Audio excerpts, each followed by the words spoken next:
Thanks for the upgrade, my dear. Ethan grinned as he strolled into the living room, tossing his sunglasses onto the coffee table. He stood there, obnoxiously confident in his tailored suit and pristine new shoes, his luggage spilling high-end logos. First class to Europe. Luxury hotels. This is the kind of life I've been missing, Sarah. I couldn't help it, I burst out laughing. What's so funny? He snapped, frowning. Oh, Ethan, I said, shaking my head. You have no idea what you've done. My name is Sarah, and I'm 34 years old. I work in cybersecurity, and for the last 7 years, I've been married to a man who turned out to be a walking red flag disguised as charm. Ethan was always the smooth talker, the dreamer, the one who made everything sound like a brilliant plan. Meanwhile, I was the one who made those plans happen, holding down a steady career while he bounced from one half-baked scheme to the next. I ignored the warning signs, the financial secrecy, the constant excuses for his lack of income, because I wanted to believe we were a team. But at 2 a.m. last week, Ethan made a mistake he couldn't charm his way out of. I'd been asleep upstairs when it happened. He must have waited until he was sure I was out cold before sneaking down to my laptop. My cybersecurity work had taught me to keep an eye on potential scams, but I never thought I'd need those skills at home. That night, Ethan used my laptop to access one of my credit cards. He copied down the details, snapped a few pictures with his phone, and slinked back into bed like nothing had happened. The next morning, while sipping my coffee, I noticed a flood of alerts on my phone. I opened my banking app to find nearly $50,000 in charges, designer clothing, expensive watches, first-class flights to Paris. My stomach sank as the pieces clicked into place. Ethan was behind this. Of course he was. But instead of panicking, I smiled. The card he'd used wasn't a personal account, it was a dummy credit card tied to a training program I run at work. It's designed to teach companies how to detect and respond to fraud. Every transaction triggers an automatic alert that goes straight to the authorities. Ethan had no idea he'd just turned himself into a case study. I called my lawyer, Chloe, that same morning. You're not going to believe this, I told her, recounting everything in detail. She didn't even try to hold back her laughter. Wait, let me get this straight, she said between chuckles. He stole a dummy card? The one that's linked to fraud detection? Exactly, I said, my voice calm but edged with satisfaction. I don't think he realized what he was doing. He probably thought he was being clever. Clever?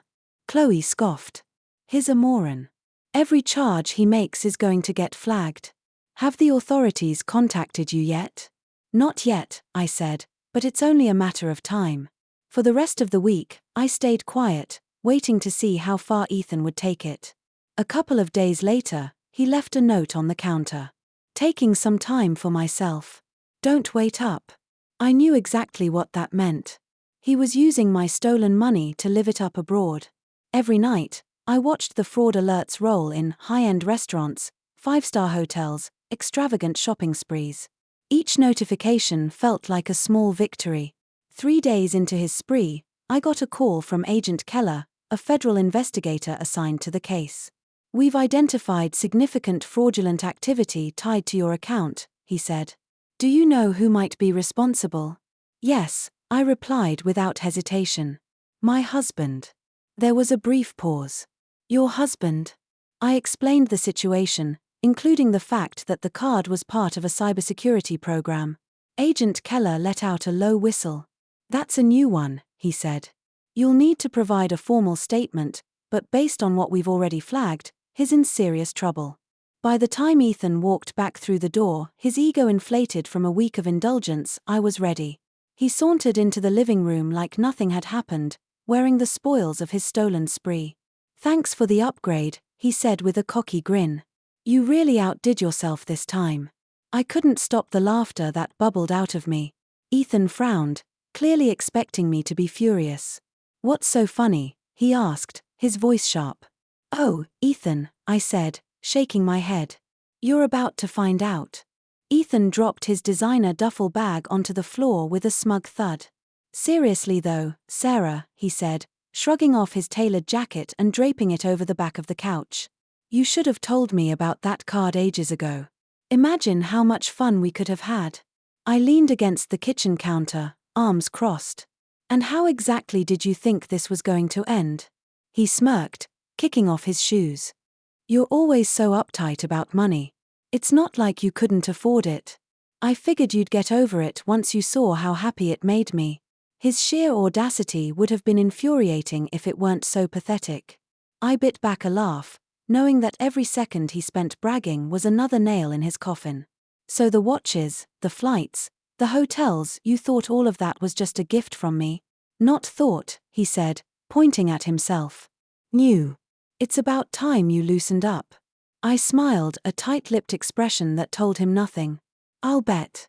Once Ethan disappeared into the shower, humming some obnoxious tune, I picked up my phone and texted Chloe.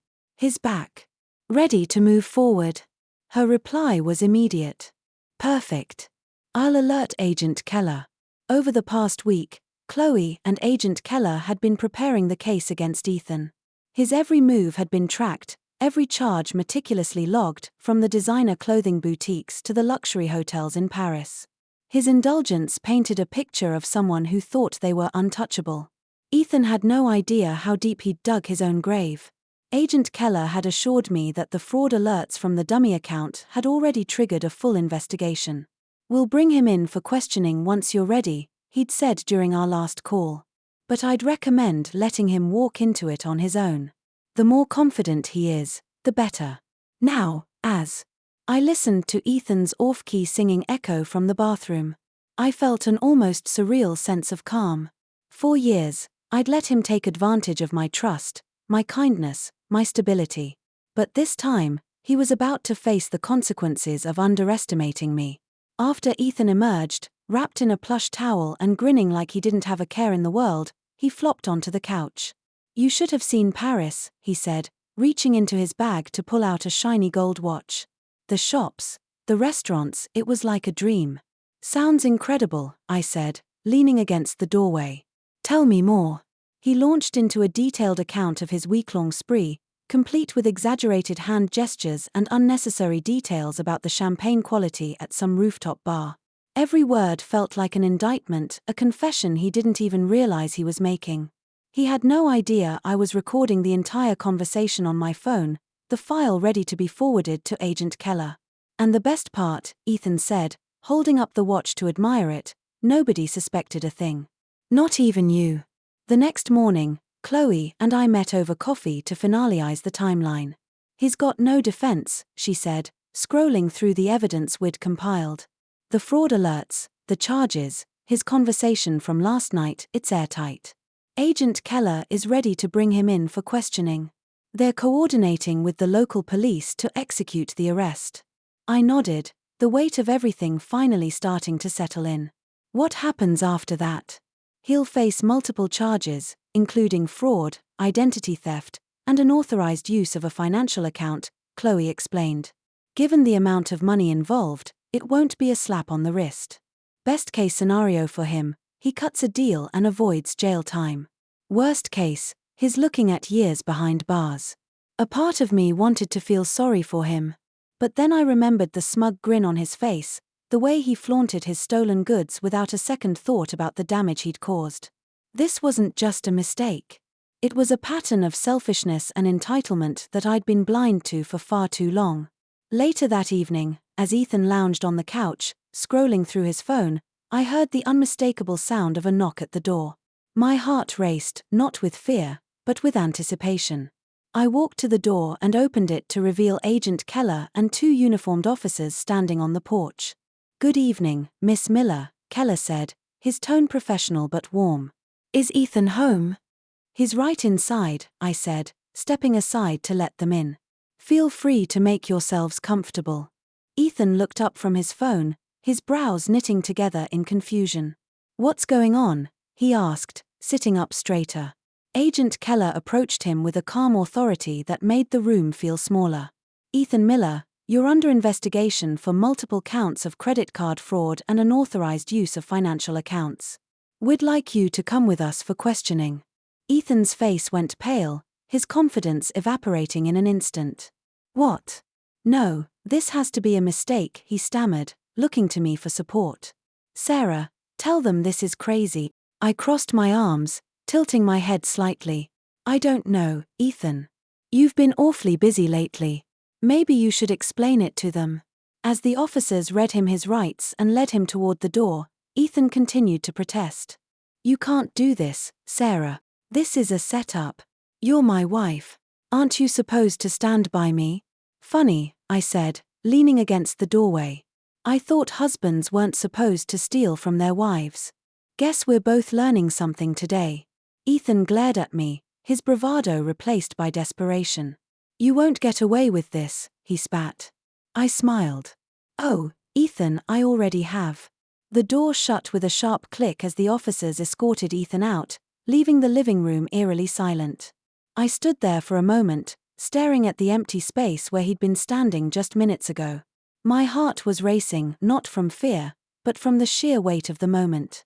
He was gone. Finally, undeniably gone. But this wasn't over. Not yet. About an hour later, Chloe called. He's with Agent Keller now, she said, her voice calm but firm. They've started questioning him. From what Keller told me, Ethan is already trying to spin the story in his favor. Of course he is, I said, rolling my eyes. Let me guess, he's playing the victim? Spot on, Chloe replied with a dry laugh. He's claiming you gave him permission to use the card. But don't worry, between the fraud alerts, the charges, and your recording, he doesn't stand a chance. The next morning, Agent Keller called with an update. We've got everything we need, he said. Your husband, soon-to-be ex-husband, admitted to using the card but insists he didn't know it was tied to a fraud detection program. He's trying to blame the mix-up on you. That sounds about right, I said, leaning back in my chair. What happens next? We're moving forward with the charges, Keller explained. He's facing multiple counts of fraud and unauthorized use of a financial account. Given the amount of money involved, he'll be looking at significant consequences. The buyer protection programs flagged his luxury purchases, so those are being reimbursed. You're not liable for a cent. The relief I felt was immediate and overwhelming. 4 days, I'd carried the weight of Ethan's actions, worried that somehow he'd managed to slip through the cracks. But now, hearing Keller's confidence, I realized the full extent of my victory. Thank you, I said. For everything. Don't thank me, Keller said. This case practically handed itself to us. You handled this brilliantly. The fallout hit Ethan harder than I expected. Word spread quickly among our mutual friends and acquaintances about his arrest, and it wasn't long before his carefully crafted image of the charming, carefree husband began to crumble. Nicole, the woman I suspected he'd been seeing, apparently dropped him the moment she heard about the charges. The designer goods he'd flaunted were confiscated. The flights he'd booked were cancelled. The banks froze his accounts. One evening, I got a call from an unfamiliar number. Against my better judgment, I answered. Sure enough, it was Ethan. Sarah, he began, his voice low and drained. I need to talk to you. I couldn't help but laugh. Ethan, the only thing you need to do is figure out how to explain yourself to the judge. He said, his tone shifting to desperation. I messed up, okay? I didn't mean for it to go this far. I was just what? I interrupted, my voice cold. Just trying to steal $50,000 from me? Just hoping I wouldn't notice? Just banking on me being too blind or too forgiving to stop you? There was a long silence on the other end of the line. Finally, he muttered, I thought you loved me. I let out a sharp breath, my anger boiling over. I did, Ethan. I loved the person I thought you were. But the person who stole from me, who lied to me, who thought he could get away with it, that's not someone I could ever love. Before he could respond, I hung up. A week later, Chloe called to confirm that Ethan had accepted a plea deal. He's avoiding jail time, she explained, but he'll have to pay back every cent he tried to steal and complete community service. Plus, his credit is going to be in shambles for years. That sounds fitting, I said. He always wanted the high life. Now he gets to see how the other half lives. Chloe laughed. You're handling this way better than most people would. It's funny, I said, smiling to myself. For years, I thought Ethan was the one who held things together in our marriage. I thought his charm, his ambition, his big ideas were what kept us moving forward. But now I see it clearly, I was the one holding everything up. He was just dead weight. The day the divorce papers came through, I poured myself a glass of wine and sat on the couch, looking around the apartment that now felt wholly and completely mine. Ethan's absence wasn't a loss, it was a gift. A chance to rebuild my life without the constant shadow of his selfishness. As I sipped my wine, I thought about the moment he'd walked through the door, flaunting his stolen goods and mocking me for the supposed upgrade he'd given himself. He'd been so confident, so sure of his own brilliance. And now, he was the one paying the price. For the first time in years, I felt truly free. This wasn't just the end of a marriage, it was the beginning of a life I could finally call my own. The apartment felt eerily quiet in the days after Ethan's arrest. His things were gone, what little he hadn't sold or stuffed into his designer duffel bag, but the space felt lighter, almost like the weight of his betrayal had been physically lifted. For the first time in years, I could sit in my own home without feeling his shadow looming over me. Chloe stopped by one afternoon to drop off some final paperwork. "How are you holding up?" she asked, sitting on the couch with her usual no-nonsense demeanor. "Better than I thought I would," I admitted, handing her a cup of coffee. "It's strange, but I don't even feel angry anymore. Just relieved." She smiled knowingly. "That's because you've already won. You didn't just survive this, Sarah, you came out stronger." I thought about that as we went through the documents, finalizing the details of Ethan's financial restitution. It wasn't just about the money, though knowing he'd be paying back every cent was satisfying. It was about finally reclaiming my independence. For years, I'd let Ethan dictate the terms of our relationship, thinking it was easier to keep the peace. But now I realized that peace built on compromise and silence wasn't peace at all. The official letter of divorce arrived a week later, delivered in an unassuming envelope that felt far too small to contain something so monumental. I held it for a moment, letting the weight of it sink in before tearing it open. My eyes scanned the lines of legal jargon until I found the words that mattered most: finalized and irrevocable. I sat down at the kitchen table, the letter in my hands, and allowed myself a rare moment of reflection. This wasn't the life I'd imagined when I married Ethan. I'd pictured stability, partnership, and a future built on mutual trust. But now, as I looked around the home I'd rebuilt for myself, I realized I had something better: freedom, clarity, and the knowledge that I was stronger than I'd ever given myself credit for. Lauren came over that evening with a bottle of wine and a carton of my favorite takeout. "To new beginnings," she said, raising her glass. "And to the absolute dumpster fire you just walked away from." I laughed, clinking my glass against hers. "To never settling for less than I deserve." Over the next few weeks, I started to piece together what my new life would look like. I redecorated the apartment, adding splashes of color and personal touches that felt like me.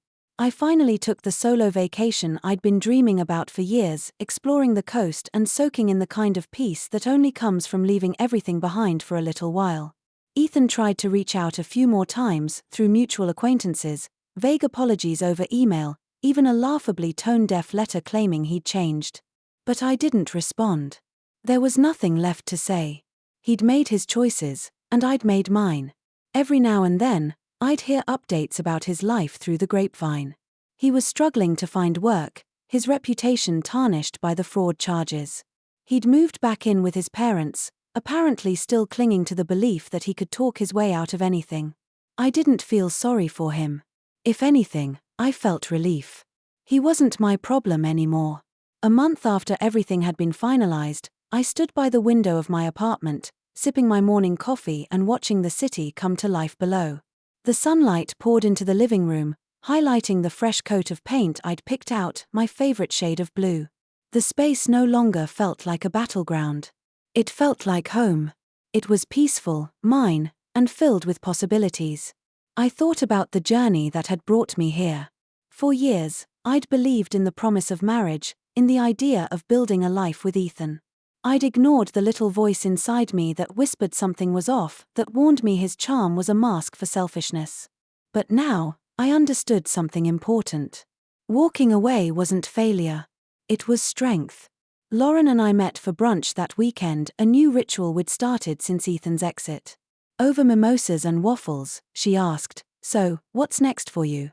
I smiled, feeling a mix of excitement and calm that had eluded me for so long.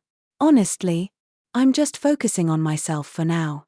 Work's going great, and I've been thinking about taking a longer vacation, maybe somewhere quiet near the mountains."